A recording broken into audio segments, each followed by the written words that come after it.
dibukain pintunya. Kakak takut di kamar sendirian.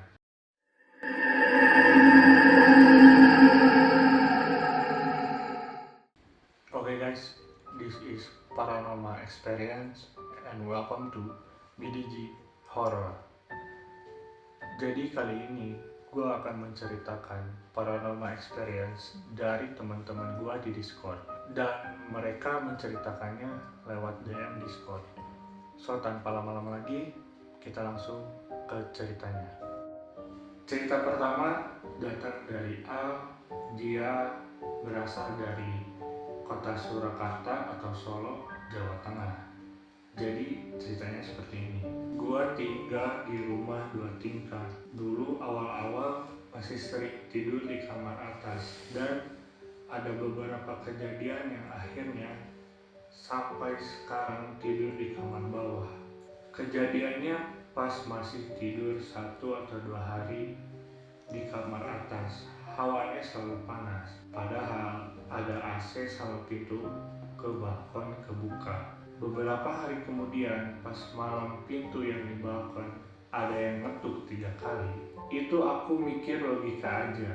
Ya kali ada orang yang naik ke lantai 2 dari luar sampai ngetuk pintu balkon. Biarinlah, dah setan kali. Soalnya emang aku juga jarang takut sama hal begituan, atau bisa dibilang bodo amat. Sampai akhirnya ngetuknya berhenti dan lampu tiba-tiba mati sendiri, padahal AC masih nyala. Dalam hati gue, dahlah biarin, suka-suka kau mau ngapain. Dan itu berlangsung sekitar beberapa menit, terus lampunya nyala lagi. Keesokan malamnya, kebetulan gak ada yang gangguin nih, tapi pas jam 10 atau 11 malam, gua kebelet ke toilet. Karena toiletnya ada di bawah, jadi harus turun dulu dari lantai 2 ke lantai 1. Pas buka pintu, di tengah tangga ada sesosok cewek baju hijau adat Jawa berdiri diem aja.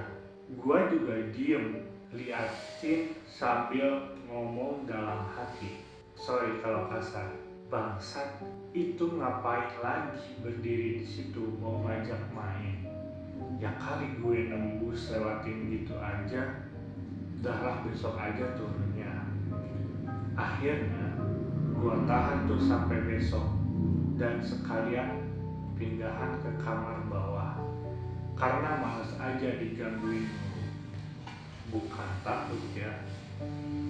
Akhirnya kamar atas kosong beberapa hari, dan banyak rumor tiap malam kalau lewat rumahku banyak yang dilihatkan sosok penampakan cewek berdiri di atas balkon. Terus karena gak betah juga, dari keluarga sama tetangga akhirnya dibersihin, dalam arti dinetralin rumahnya. Dan itu bisa ditebak lah apa yang ada di atas, yaitu Nyi Roro Kidul, pantai selatan. Kalau yang belum tahu, dia mau pergi asal dengan berbagai syarat, yaitu diantaranya ada darah burung gagak dan harus diantar ke pantai selatan pada malam suro. Mungkin itu sih cerita yang agak panjang. Ada beberapa tapi cuma sekilas aja. Kayak pas latihan malam ada senior iseng ngeliatin pocong yang mukanya hancur kebakar.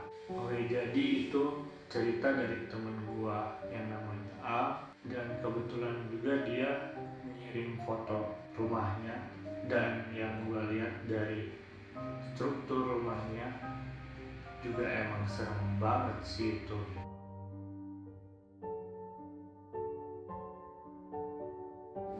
Kalau gua ada di posisi Al, itu emang benar-benar gak betah sih, kayak setiap hari digangguin, dan banyak rumor dari keluarga dan dari tetangga juga kayak berasa gua harus pindah dari rumah ini gitu. Dan mungkin itu juga harus menunggu kesepakatan antara gua dan orang tua kalau misalkan gua jadi Al.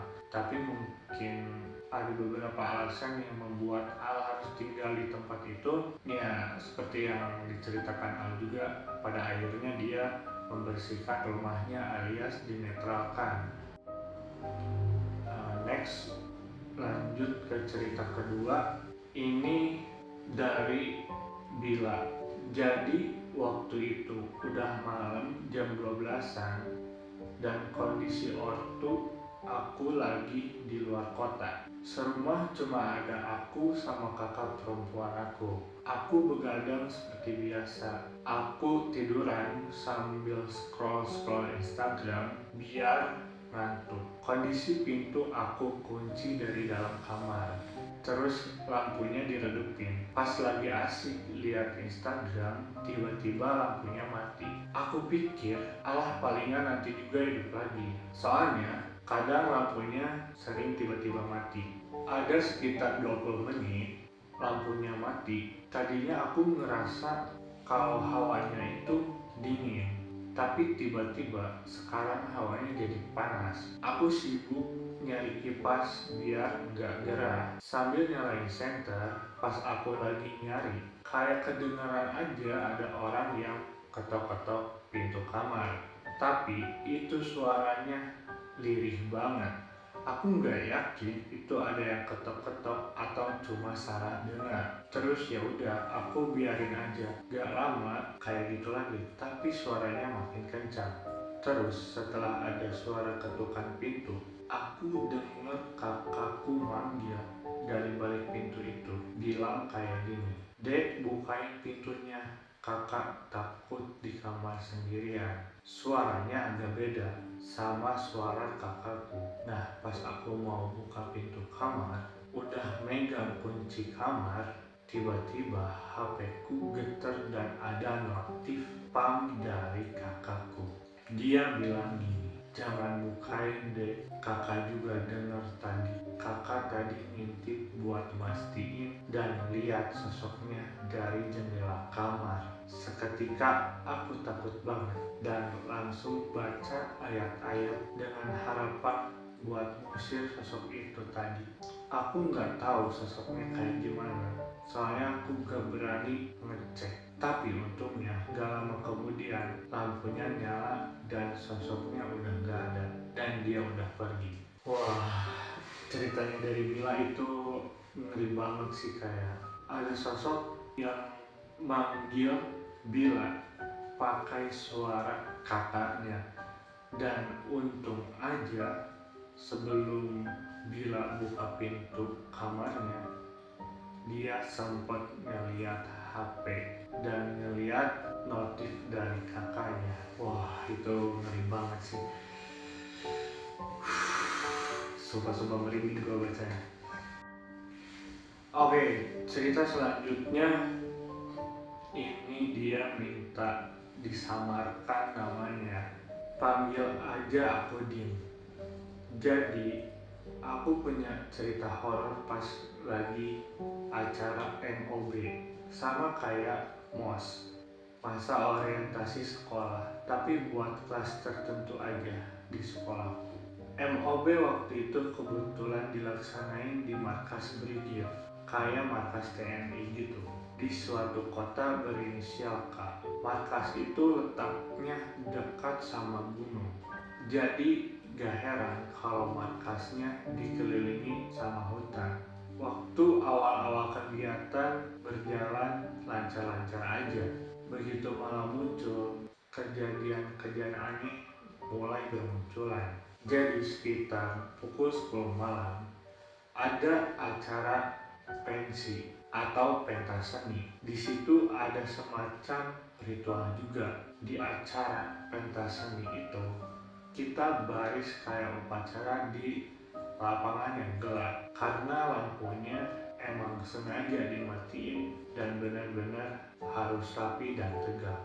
Soalnya diawasi sama tentara. Kebetulan posisiku di paling pojok belakang yang hawanya benar-benar gak enak banget.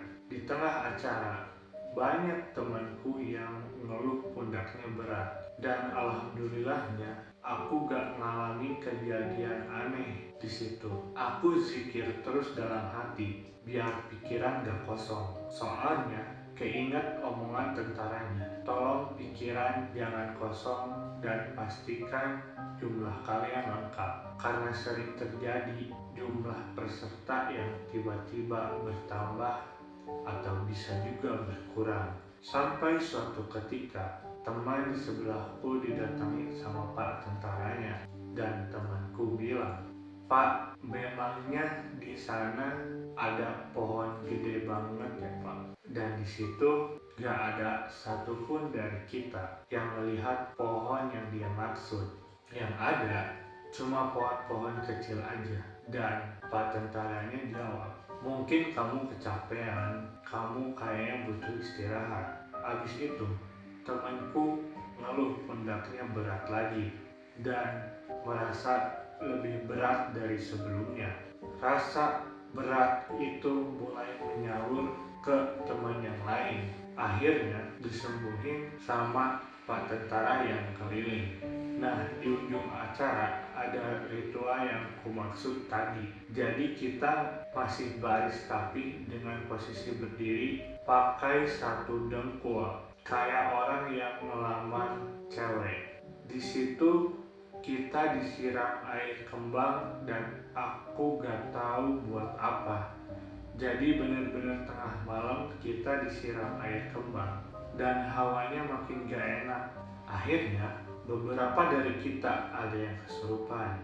Tapi acara masih diterusin atas keputusan bersama. Acara keliling hutan ditiadakan karena beresiko tinggi. Akhirnya diganti dengan renungan malam. Dan di acara itu kita diajak nonton bareng video siksa kubur. Sumpah ngeri banget, tengah malam disuruh nonton gituan. Nah, pas malam itu aku gak bisa tidur. Mataku merem karena takut. Tapi aku masih sadar dan belum tidur. Waktu itu gelap karena lampunya dimatiin. Kita tidur berjejer di lantai yang diberi alas karpet. Dan di ujung ruangan ada satu pintu yang membatasi ruangan putra dan putri. Posisi tidurku menghadap sebuah jendela di ruangan itu. Suasananya hening banget dan sering aku melihat samar-samar sambil setengah merem.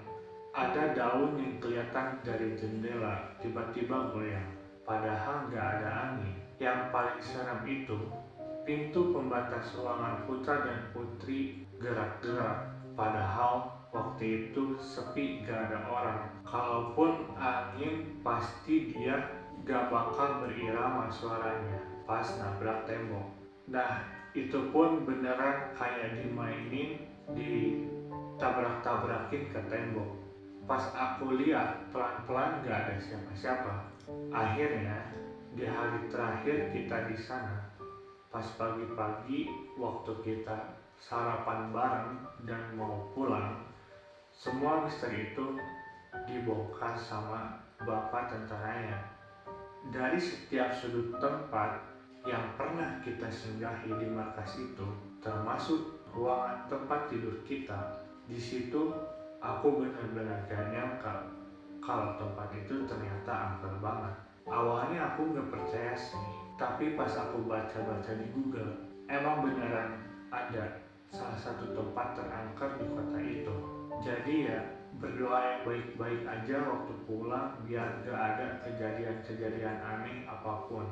Jadi gitu aja kisah horor yang pernah aku alami.